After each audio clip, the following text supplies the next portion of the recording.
kepada Allah Subhanahu wa taala.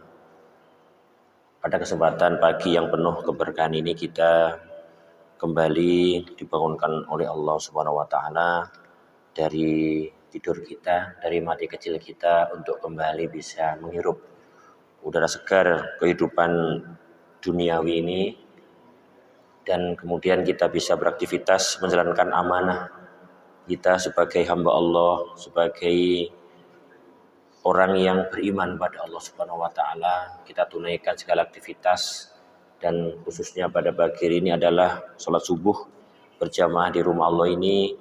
Semoga ibadah kita dan seluruh aktivitas ubudiyah kehidupan kita ini diterima oleh Allah Subhanahu wa taala. Amin ya rabbal alamin. Jamaah dirahmati Allah Subhanahu wa taala, insyaallah pada pagi hari ini kita akan melanjutkan kajian kita terkait dengan tema tentang tazkiyatun nufus. Kemarin sudah kita bahas, kita mulai dengan tema zikrul maut, yakni banyak mengingat mati.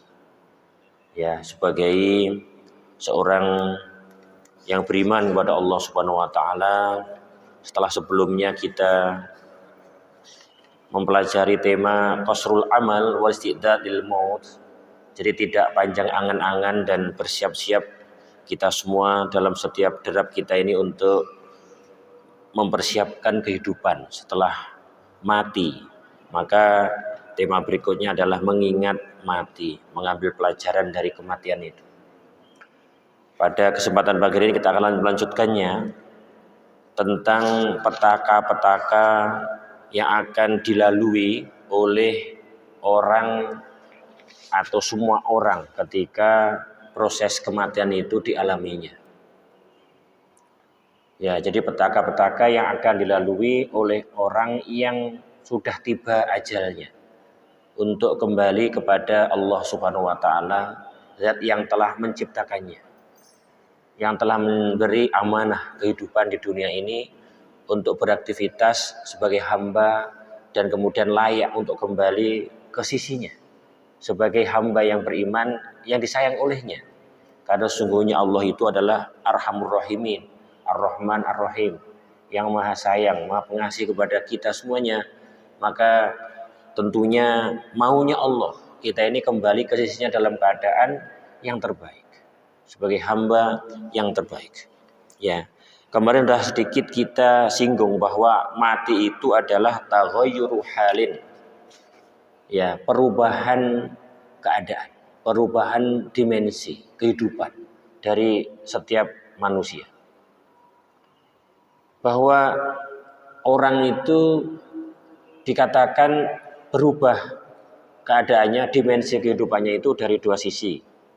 Yang pertama adalah bahwa orang yang mati itu tercerabut, terampas dari kehidupan materialnya, duniawinya.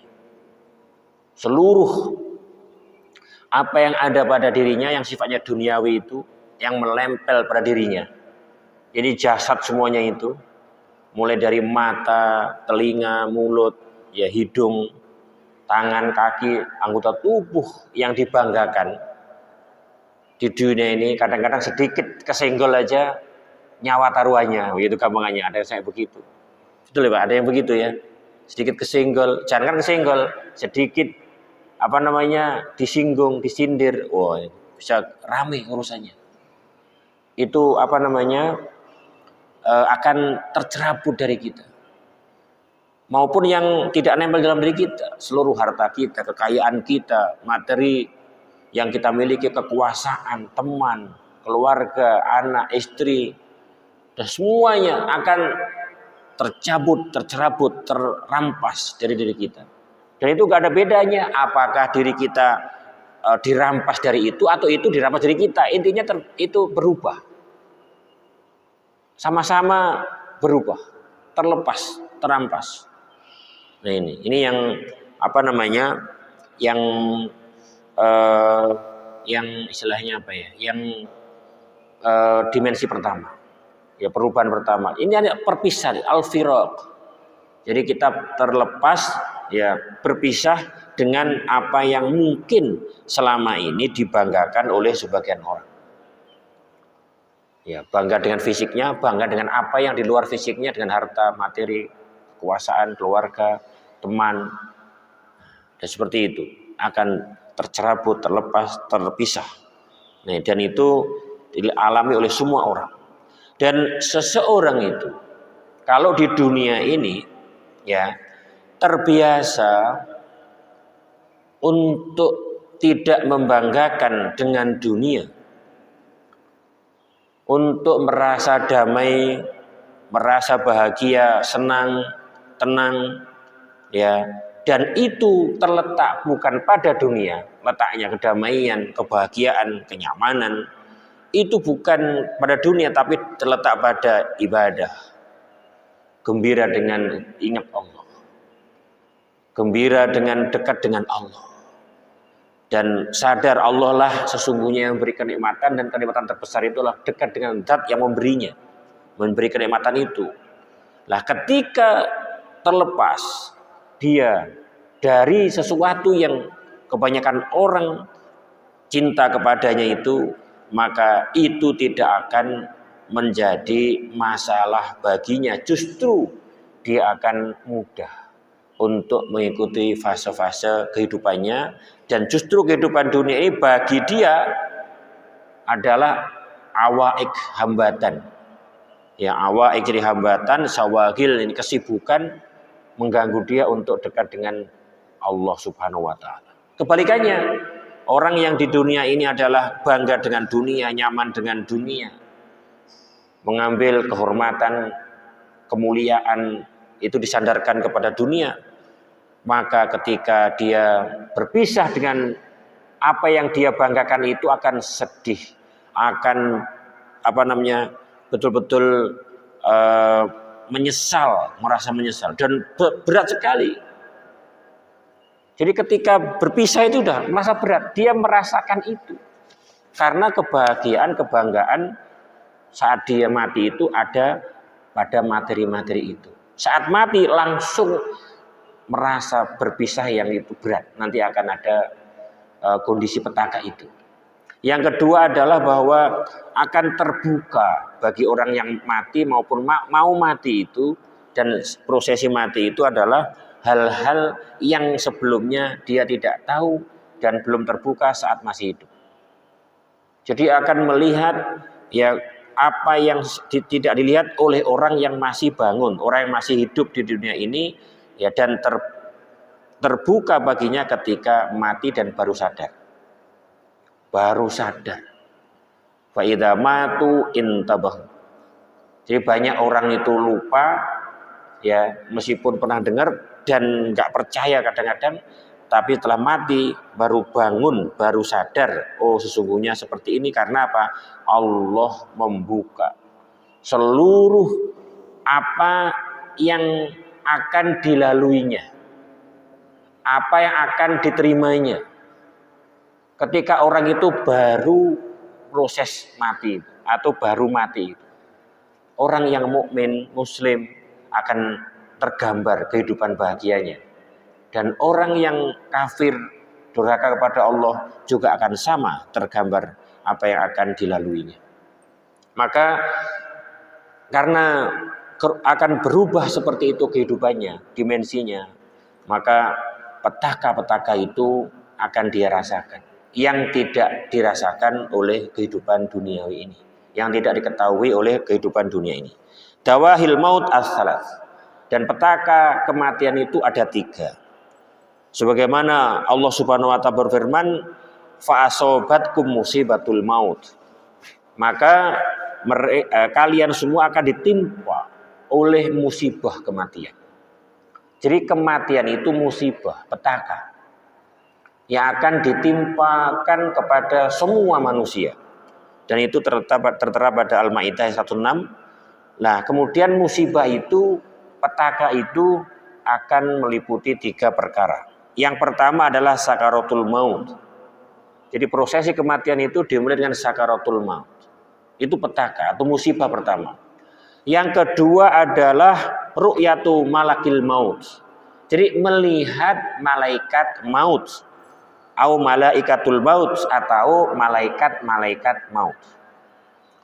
Kemudian yang ketiga adalah khaufu su'il khotimah. Jadi ketakutan yang luar biasa akan su'ul khotimah, ending yang negatif, yang jelek. Wa tabsyirul fujjar bin nar, dan kabar neraka bagi orang-orang yang pelaku jahat dalam kehidupan dunia ini. Orang-orang yang jahat tidak beriman kepada Allah Subhanahu wa taala akan nampak semua. Jadi tiga itu. Sakratul maut, melihat malaikat, dan kekhawatiran yang luar biasa dengan su'ul khotimah. Yang pertama adahi al-awwal sakaratul maut.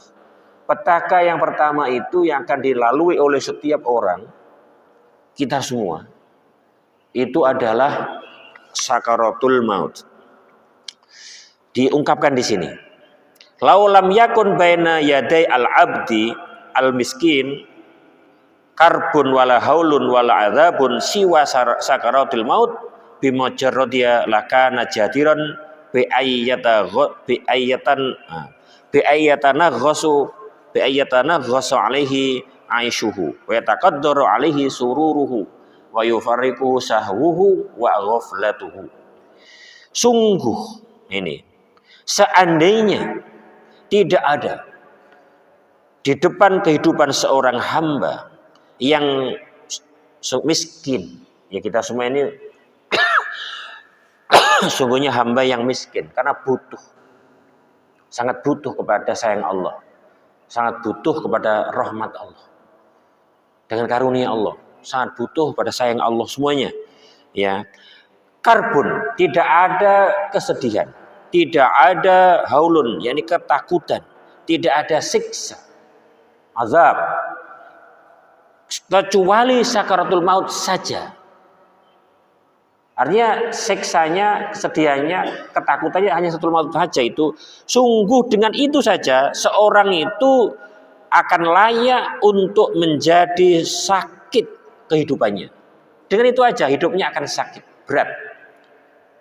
Kemudian kebahagiaan yang dia lalui akan lenyap. Dan kemudian syahwatnya, nafsunya, keinginannya yang muluk-muluk, yang luar biasa itu akan hilang. Dan dia juga akan lepas darinya kelalaiannya. Cukup jadi pelajaran. Cukup orang itu akan sudah hidupnya nggak ada enaknya. Cukup kalau itu sakaratul maut saja yang ditimpakan dalam seluruh kehidupannya ini.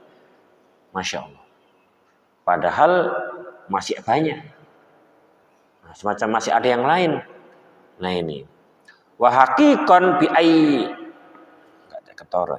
Bayatula fihi fikruhu wa ya'zuma lahu istidadu la siyama wa huwa fi kulli nafasin bi sodatihi. Maka sungguh ya, seseorang itu harus panjang pikirannya dan besar persiapannya. Ya, apalagi setiap nafas manusia itu dalam kehidupannya dia bernafas itu bisodatihi, dia menghadapi kematian itu. Jadi kita bernafas dari waktu ke waktu, dari saat ke saat, itu sesungguhnya kita ini sedang menunggu kematian, sedang menghadapi kematian. Padahal angan-angan setiap manusia umumnya, keinginan, bayangan, ya, setiap orang umumnya akan hidup panjang, akan menggapai cita-cita material yang terus meningkat dari waktu ke waktu. Meskipun kita sudah berapapun usia kita, kadang-kadang masih ingin menggapai puncak gunung yang tinggi dengan prestasi-prestasi gemilang yang kadang-kadang atau rata-rata umumnya adalah bersifat materi dunia. Sudah mencapai level tertinggi pun dalam kehidupan dunia ini, kalau itu jabatan, maka orang itu masih belum puas, akan terus menggapainya, bahkan terus memegangnya, apakah itu untuk dirinya maupun untuk orang lain, keluarganya dan seterusnya.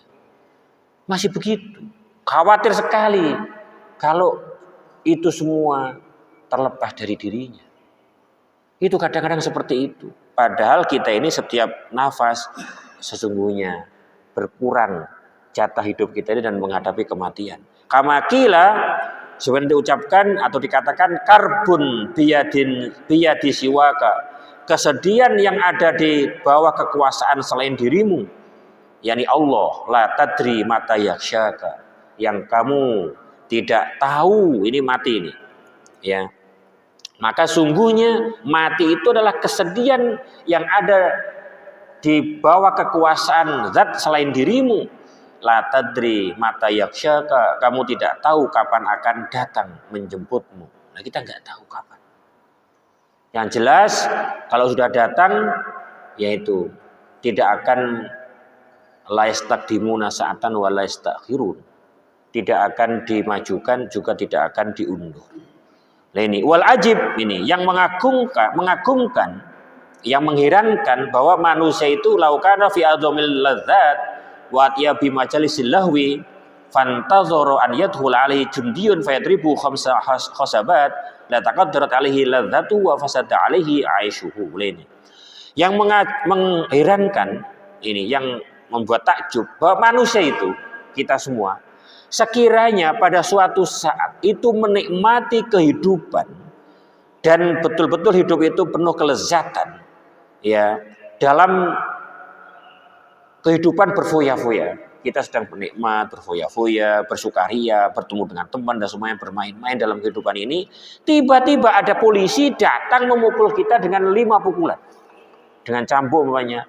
Sungguh nikmat yang kita rasakan saat itu langsung lenyap. Betul nggak Pak?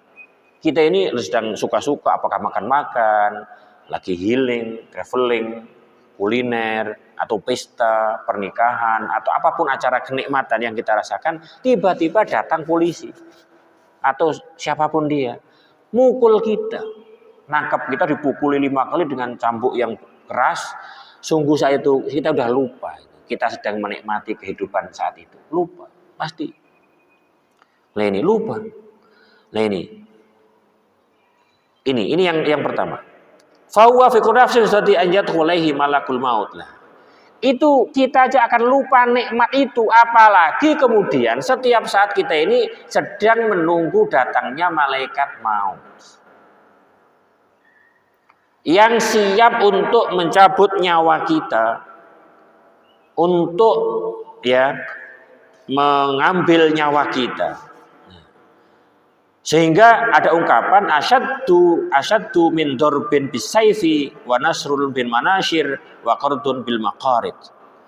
Dan dikatakan sakaratul maut itu sungguh lebih berat dibanding tebasan dengan pedang, kemudian potongan dengan gergaji, dan guntingan dengan gunting. Jadi kalau tubuh kita ini ditebas pedang, digergaji, dipotong dan gergaji, digunting dan gunting, itu sakit, betul ya, sakit pasti. Tetapi itu tidak apa-apanya dibanding dengan sakaratul maut.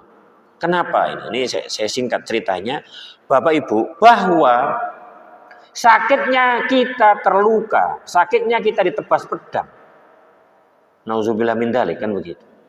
Sakitnya kena gergaji, sakitnya kena gunting, kita mungkin pernah mengalami luka intinya. Itu sakit. Dan kalau ada orang ditebas pedang, kena gergaji, kemudian dipotong dan gunting, itu sakit. Tetapi sakitnya itu Bapak Ibu, itu karena kita masih terkait badan kita ini dengan nyawa kita. Ini. Jadi yang membuat sakit itu karena adanya ruh, nyawa yang nempel dalam diri kita. Jadi sakitnya diri kita ini kita merasa sakit karena masih ada ruh yang nempel. Jadi yang merasa sakit itu ruh kita. Badan kita ini sesungguhnya nggak merasa sakit. Kalau ruh sudah nggak ada. Ada ungkapan man yahunil hawanu alaihi mali jurhin minal mitati ilamu.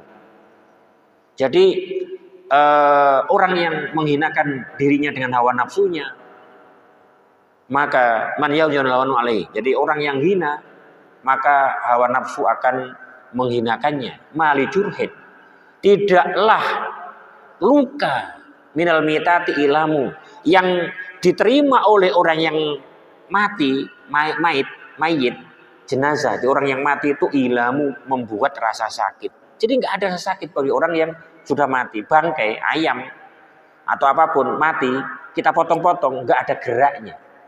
Ini ibu-ibu suka masak ayam, masak kambing, masak sapi, daging.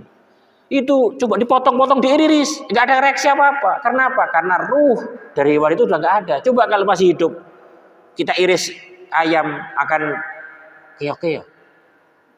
Kambing akan ngamuk, sapi juga ngamuk sebelum disembelih dulu, sebelum mati. Nah, ibarat itu manusia merasa sakit karena masih ta'alluq dengan ruh pada dirinya itu. Nah, Bapak Ibu, kemudian, nah ini, ya, kemudian ketika ruh itu terpisah dengan jasad dan kemudian nanti yang merasakan, ya, yang disiksa, yang ditimpa oleh siksa itu adalah nafsu ruh. Jadi ruhnya sendiri, bukan fisik. Nah ini, maka yang disiksa itulah ruhnya, bukan fisik. Jadi fisik kita sakit karena ruh. Lah nanti di akhirat itu yang disiksa itu adalah ruhnya itu sendiri, sudah nggak ada fisik, dimensi berbeda. Maka seperti apa kira-kira kesedihan,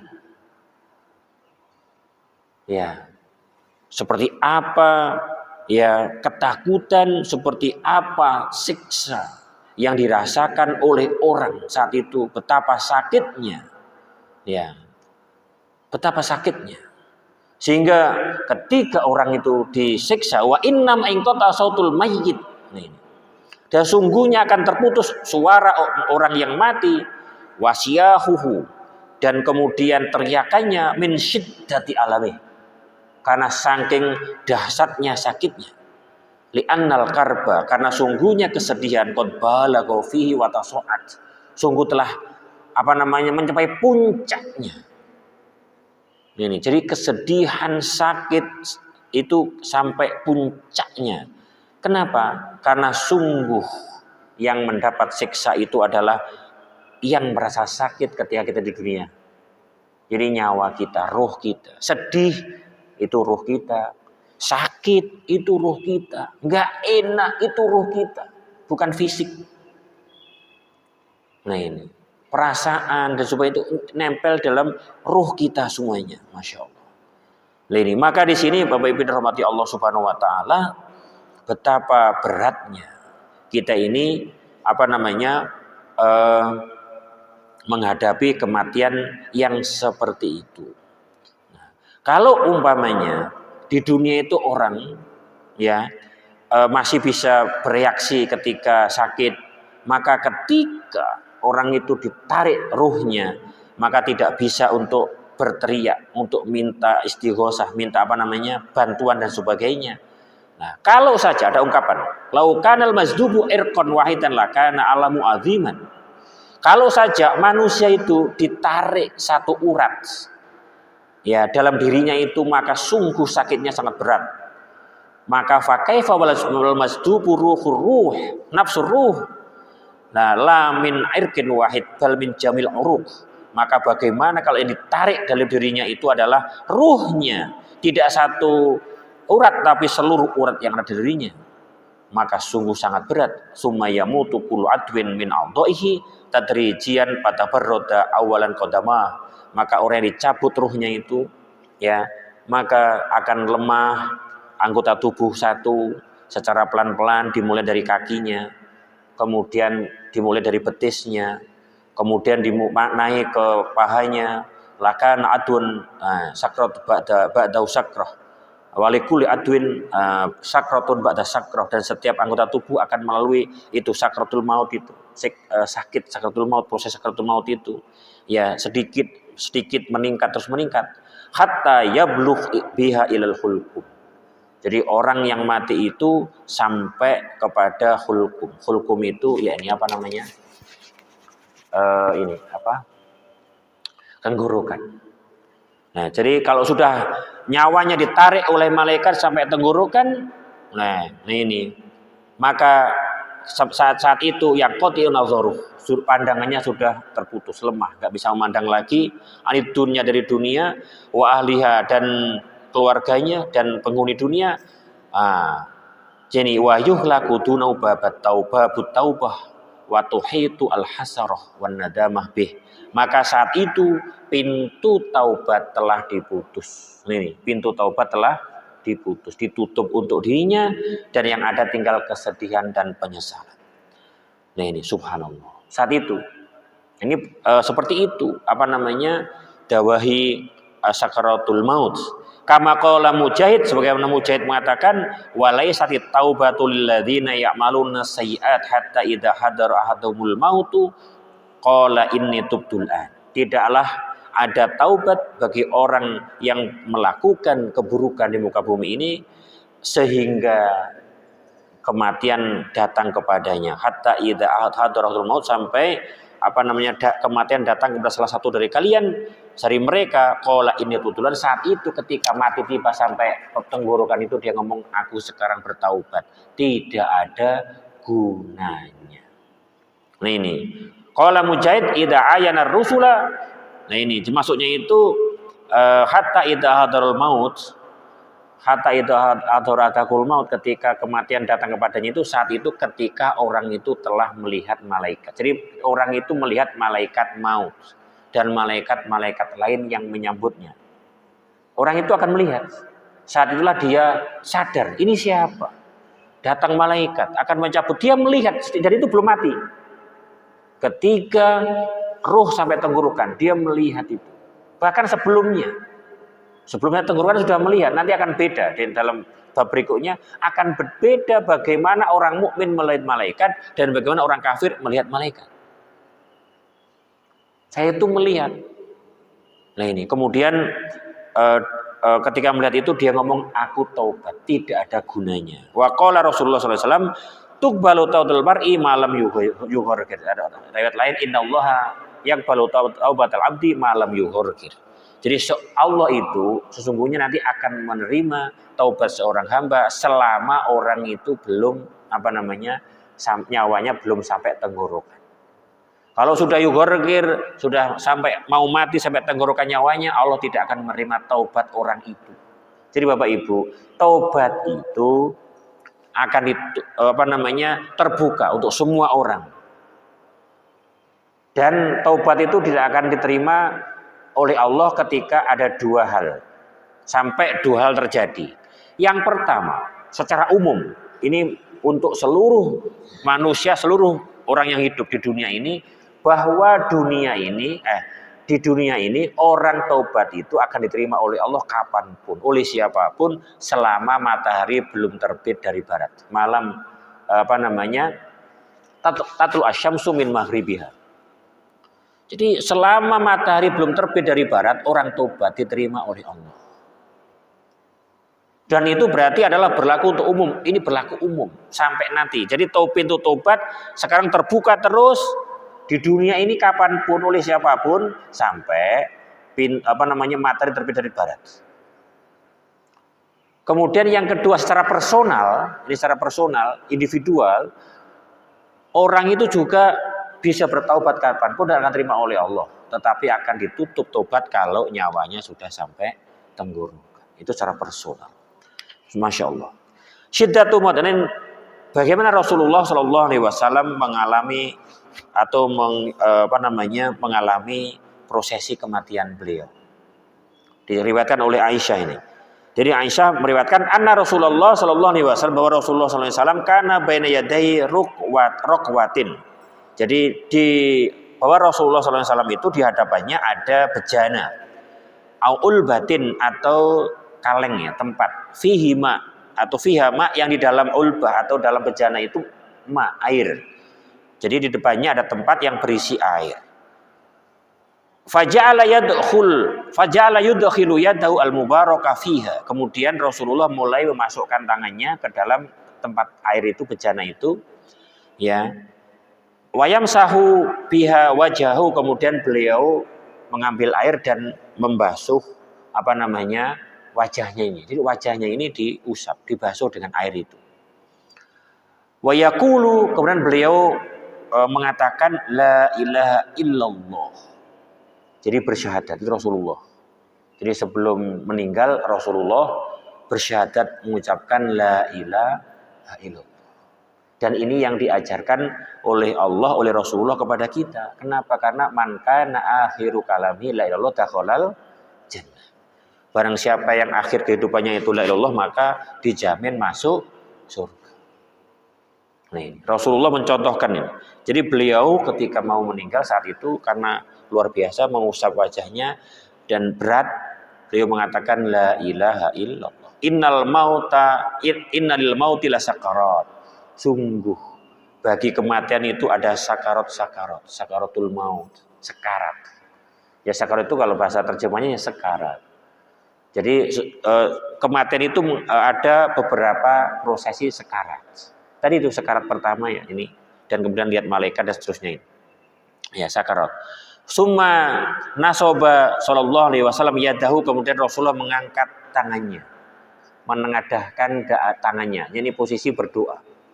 Ya, waja'ala yaqul, kemudian beliau memulai berucap, mengatakan doa ini firrafiqil a'la. Ya, bersama kekasih yang maha tinggi. Ini riwayatnya banyak hadisnya itu. Jadi beliau mengatakan firrafiqil a'la. Jadi bersama kekasih yang maha tinggi. Hatta kubita Rasulullah sallallahu alaihi wasallam wa malat yadah, sampai Rasulullah sallallahu alaihi wasallam dipundut oleh malaikat dan tangannya kemudian yang diangkat tadi itu kemudian turun tangannya. Jadi tangannya posisi berdoa kemudian turun. Masya Allah. Itu matinya Rasulullah, wafatnya Rasulullah sallallahu alaihi wasallam. Dipundut dalam keadaan terbaik. Dan riwayatnya banyak yang lebih panjang dari ini, tapi ini singkatnya seperti itu. Nah, dan ini riwayatnya banyak tentang ini, doanya ini. Jadi ketika Rasulullah mau meninggal, Rasulullah itu berdoa. Ada yang doanya bunyinya Allahumma rafiqal a'la. Ya Allah, pertemukan aku dengan kekasih yang maha tinggi. Kemudian riwayat lain, ini riwayat Bukhari yang tadi itu. Kemudian ada riwayat lain Bukhari Muslim, Allahumma ighfir. Ini doa Rasulullah. Allahumma ighfir, ini riwayat lain. Allahumma ya Allah ighfirli. Ampunilah dosaku. Ampunkanlah diriku. Warhamni, dan sayangilah aku. Walhikni birrafiqil a'la, dan pertemukan aku dengan kekasih yang maha tinggi. Ini bisa kita baca ini. Apakah kita singkat Allahumma rafiqal a'la? Gak apa-apa kita berdoa. Dan kita pakai ini. Luar biasa, permintaan yang luar biasa. Allahumma ighfirli, ya Allah ampuni aku. Warhamni, dan sayangilah aku. Walhiqni, dan pertemukan aku. Birrafiqil a'la, dengan kekasih yang maha tinggi. Lah, siapa kekasih yang maha tinggi itu? Ini para ulama menafsirkannya beberapa tafsiran. Yang pertama adalah yakni minan nabiyyin. Jadi idratul siratal ladzina an'amta 'alaihim itu. Minan nabiyyin wasiddiqin wasyuhada wassolihin fahsuna ulaika rafiqa. Kan gitu. Jadi kekasih yang maha tinggi itu, para ulama ada yang menafsiri adalah para nabi, orang-orang yang jujur benar dengan imannya, siddiqin, wasyuhada, orang mati syahid, wassolihin, orang soleh. Dan kenapa itu? Kata Allah itu fahsuna ulaika, itulah sebaik-baik teman. Rafiq, jadi ada yang mengatakan Rafiq itu teman, ada kekasih yang maha tinggi. Ini yang pertama. Kalau kita ya berdoa, semoga dipertemukan dengan para nabi, dengan orang siddiq, syuhada, solihin. Dan itu yang kita minta kan dalam sholat karena butuh ya kan gitu. Nah ini kita minta. Tetapi ada ulama yang menafsiri yang kedua, ar-rafiqul a'la itu maksudnya adalah Allah Subhanahu wa ta'ala. Ar-rafiqul a'la, ya Allah pertemukan aku dengan kekasih yang maha tinggi, yakni kekasih Rasulullah, yakni Allah Subhanahu wa ta'ala. Kan qul in kuntum tuhibbunallah fattabi'uni yuhibbukumullah. Kalau kalian tuhibbunallah, menyayangi Allah, mencintai Allah, maka ikuti aku, kata Rasul. Maka Allah akan menyayangimu. Jadi kalau cinta pada Allah, jadi orang yang zat yang dicintai. Ya Allah, pertemuan aku dengan zat yang aku cintai, kan gitu. Kekasih, yakni Allah Subhanahu wa taala. Itu ada yang menafsiri seperti itu. Tetapi tafsir apapun itu dua-duanya insya Allah benar. Kan gitu. Kita bertemu dengan Allah dan itu pertemuan yang tentunya paling diharapkan oleh semua orang, dan berikutnya bertemu dengan dengan para nabi, para rasul, siddiqin, syuhada, wassolihin itu. Itulah sebaik-baik teman.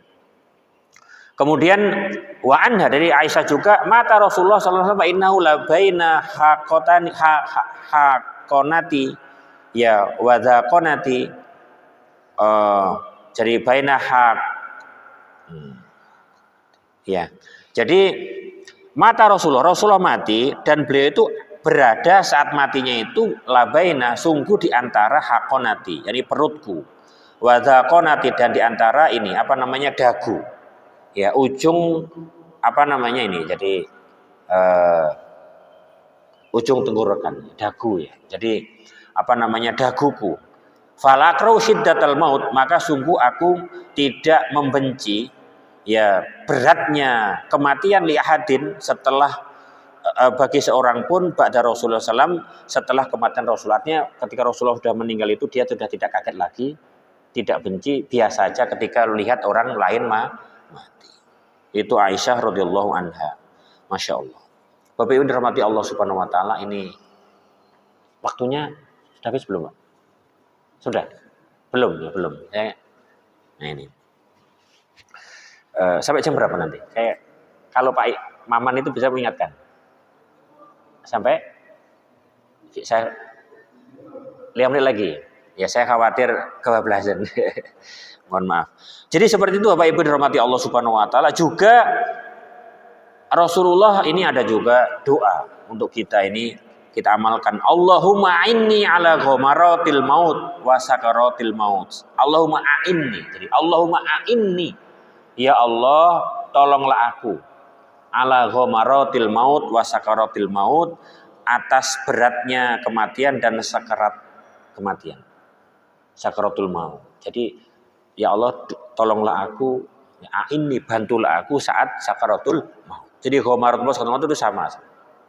Yani ya Allah, bantulah aku, tolonglah aku untuk menghadapi sakaratul maut atau ghamaratul maut.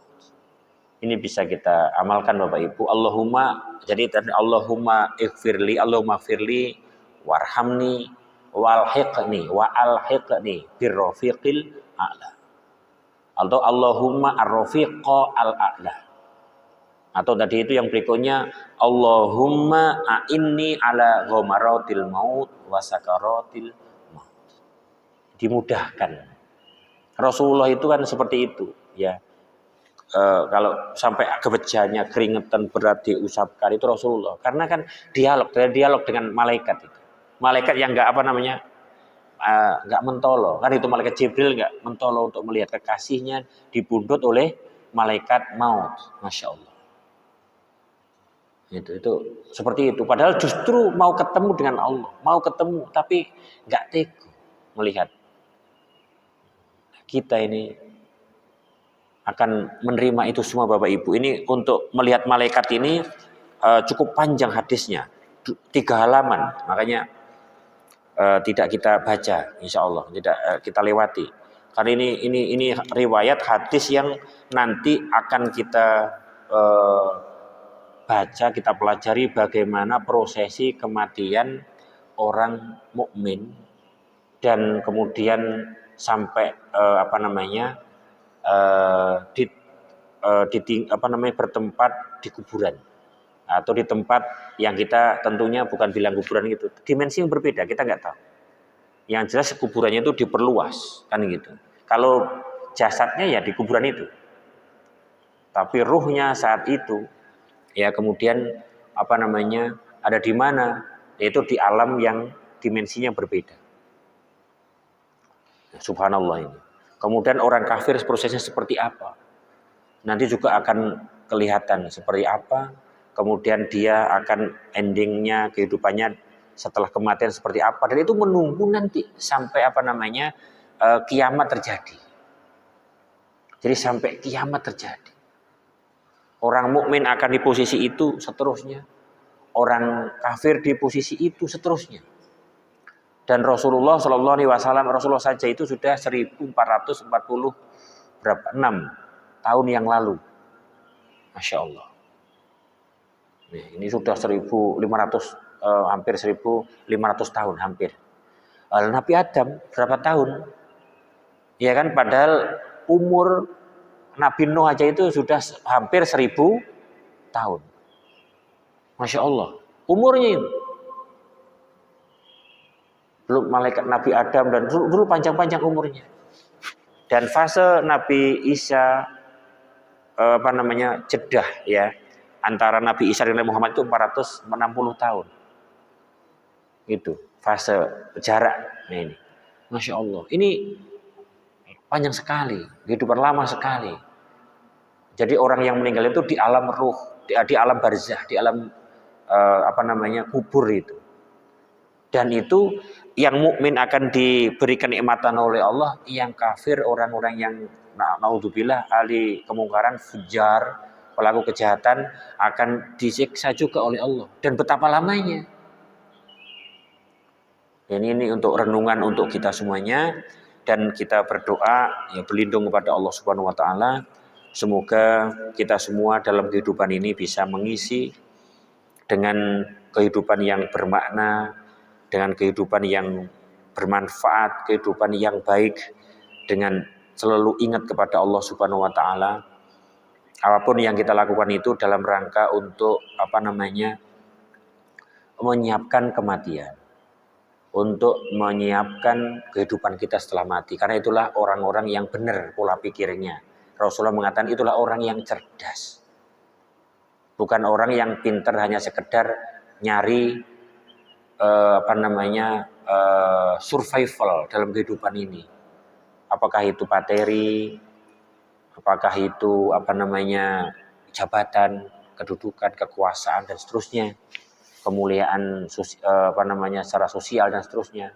Bukan itu. Ya, bukan itu. Tapi adalah untuk menyiapkan kehidupan setelah mati. Kalaupun itu dipunya, maka itu semua dipakai untuk menghadap Allah Subhanahu wa taala. Itu semua dipakai untuk sanggup ya berbuat baik, beramal baik ya, untuk menghadapi Allah, menghadapi kematian dan untuk bertemu dengan Allah Subhanahu wa taala. Al-qayyisu, itu Rasulullah, orang yang cerdas, mandana nafsa wa amla lima ba'dal maut, orang yang cerdas dan beramal di dunia ini untuk menghadapi kehidupan setelah mati. Nah ini. Jadi, dan kemudian setiap hari dia banyak mengevaluasi dirinya, muhasabah dirinya. Man dana nafsau. Jadi mengevaluasi dirinya, muhasabah, merenung. Sungguhnya apa yang sudah saya lakukan, apa yang sudah, itu terus ada evaluasi harian ini. Maka Umar bin Khattab itu setiap hari itu sampai menyulut tangannya, jarinya itu dengan api untuk muhasabah. Wahai jariku, panas atau api ini? Maka sungguhnya nanti akhirat itu lebih panas lagi, siksa nerakanya 70 kali lebih panas daripada api dunia. Itu Umar Khalifah. Itu introspeksi. Biar kita nggak kebablasan menikmati kehidupan dunia ini. Nah ini. Jangan sebaliknya, wal ajizu, dan orang yang lemah, orang yang goblok itu man adba nafsuhu wa tamanallahu amani, orang yang mengikuti hawa nafsunya untuk menggapai kenikmatan dunia itu, materi maupun sifatnya non materi. Ya, nafsu dunia itu ada 4. Apakah nafsu bahimiyah, ini perut bawah perut, nafsu sabuiyah ingin mengalahkan semua orang, menguasai semua orang, setoniyah ingin mempolitisir semua keadaan sehingga semua di bawah di bawah kendalinya, atau mulkiyah, yakni nafsu yang sifatnya ingin menguasai semuanya, kekuasaan ini kan nafsu ada 4 menurut Ibnu Qayyim. Subhanallah itu. Nah ini orang seperti itu orang yang bodoh. Kenapa? Dia mengikuti hawa nafsu wa ta'ala amani, dan dia berangan-angan berpikiran seakan-akan dia akan mendapatkan sayang Allah Subhanahu wa taala. Itu adalah tentunya jauh ya sekali dari harapannya. Insya Allah demikian Bapak Ibu rahmati Allah Subhanahu wa taala kajian kita pada pagi hari ini, karena masih ada petaka kedua, yakni melihat malaikat dan prosesi kematiannya itu. Bagaimana dicabut dan seterusnya itu nanti ada prosesi itu, dan insya Allah akan kita teruskan pada kesempatan yang akan datang. Dan mari kita tutup pertemuan kita dengan doa kepada Allah Subhanahu wa taala. Bismillahirrahmanirrahim. Allahumma sholli ala Muhammad wa ala Muhammad walhamdulillahirabbil alamin. Allahumma ighfir lil muslimina wal muslimat wal mu'minina wal mu'minat al-ahya'i minhum wal amwat innaka saman qaribun mujibud da'awat wa ya qadil hajat. Allahumma ya Allah rabbana zalamna anfusana wa illam taghfir lana wa tarhamna lanakunanna minal khasirin. Allahumma ati nufusana taqwaha wa zakkiha anta zakkaha anta waliyuha maulaha. Allahumma inna nas'aluka hubbaka wa hubba man habbak wal amal alladhi yuballighuna hubbak. Allahumma ij'al hubbaka habban lana min anfusina wa ahlina wa minal barri ya arhamar rahimin. Allahumma ya muqallibal qulub tsabbit qulubana ala dinik wa ya musarrifal qulub sarrifna ta'atik. Allahumma arina haqqa haqqa warzuqna ittiba'ah wa arinal batila batila warzuqna tinabah. Allahumma a'inna ala dzikrika wa syukrika wa husni ibadatik. Allahumma a'inna ala dzikrika wa syukrika wa husni ibadatik. Allahumma a'inna ala dzikrika wa syukrika wa husni ibadatik. Allahumma ighfir lana warhamna wa ahlikna birrafiqil a'la ya Allah ya arhamar rahimin. Allahumma a'inna ala ghamaratil maut wa sakaratil maut. Rabbana atina fid dunya hasanah wa fil akhirati hasanah wa qina adzabannar. Subhana rabbika rabbil izzati amma yasifun wa salamun alhamdulillahi rabbil alamin. Wal afu minkum. Assalamualaikum warahmatullahi wabarakatuh.